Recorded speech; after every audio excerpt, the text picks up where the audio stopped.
దేవుని పరిశుద్ధ నామమునకు మహిమ కలుగును గాక.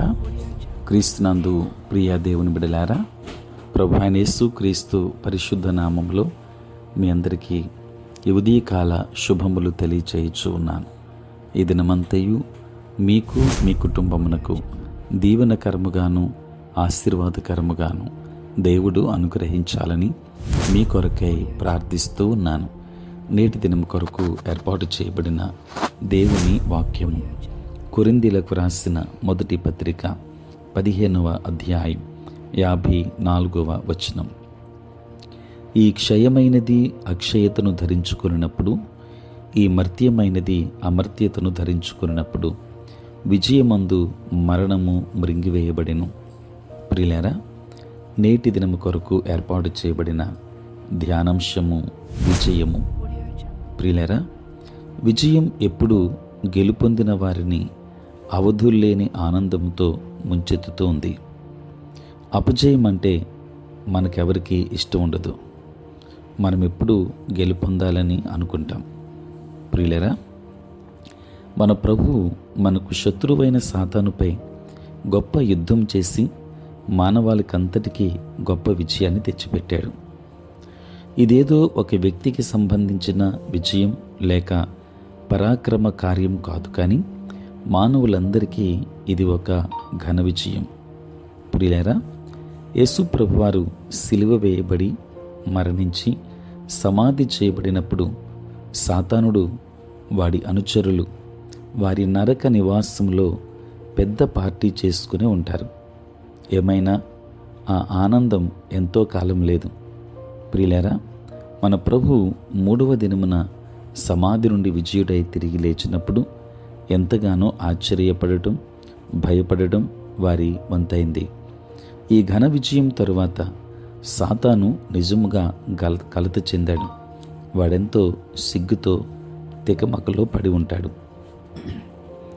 మన ప్రభు అయిన యేసు సాతానుపై, మరణముపై, నరకముపై గెలుపొందాడు. కొరింథీలకు రాసిన మొదటి పత్రిక 15వ అధ్యాయం 50 నుంచి 58 వచనాలు వరకు ఉన్న వాక్య భాగాన్ని మనము చదివినప్పుడు గొప్ప సత్యం మనకు కనబడుతుంది.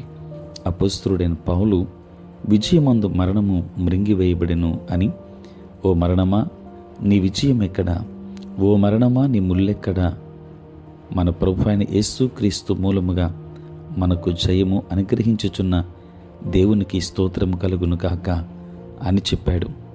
దేవుని వాక్యాన్ని వింటున్న దేవుని బిడలారా, విజయం తర్వాత విజయాన్ని అనుగ్రహిస్తున్న పరలోక తండ్రికి వందనాలు చెల్లిందాం.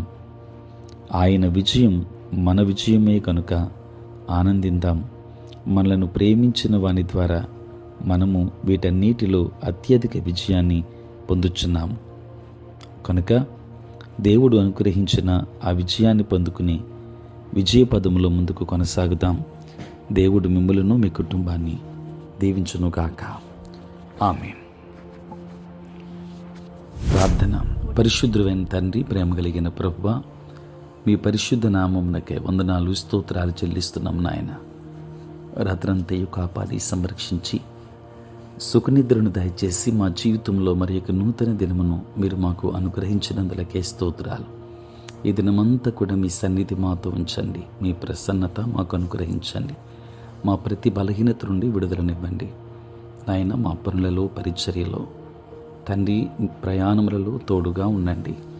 నేటి తండ్రి ఆశీర్వాదములు ప్రతి ఒక్కరికి అనుగ్రహించండి. చదువుకుంటున్న బిడ్డలకు మీరు తోడై ఉండండి. ఉద్యోగస్తులు, వ్యాపారస్తులు, కష్టపడి పనిచేసుకొనుచున్న బిడ్డలందరినీ కూడా మీరు దీవించమని ప్రార్థిస్తున్నాను. ప్రభువా, దూరదేశాలలో ఉంటున్న ప్రియులైన బిడ్డలందరినీ దీవించండి. నీ కాపుదల దయచేయండి తండ్రి. నీ సేవా పరిచర్య చేయుచున్న ప్రతి సేవకుని మీరు దీవించండి తండ్రి. పుట్టినరోజు, పెళ్లి రోజు జరుపుకొనుచున్న బిడ్డలను దీవించి నూతన ఆశీర్వాదములు మెండుగా అనుగ్రహించండి తండ్రి. ప్రాతకాలపు ధ్యానము లేఖిస్తున్న ప్రతి కుటుంబంలో, ప్రతి ఒక్కరి జీవితంలో ఏ అక్కర ఉన్నదో తండ్రి, సమస్తాన్ని మీ చిత్తానుకూలముగా నెరవేర్చమని, నీ కాపుదల సంరక్షణ ప్రతి ఒక్కరికి దయచేసి ప్రతి ఒక్కరిని కూడా వారి జీవితంలో గొప్ప విజయము చేత నింపి విజయపదంలో ముందు కొనసాగింపచేయమని యేసు నామములో ప్రార్థించి వేడుకొనుచున్నాము తండ్రి. ఆమేన్. తండ్రి, కుమార, పరిశుద్ధాత్మ త్రియేక దేవుని దీవెన సదా మీకు తోడే ఉండును గాక. ఆమేన్.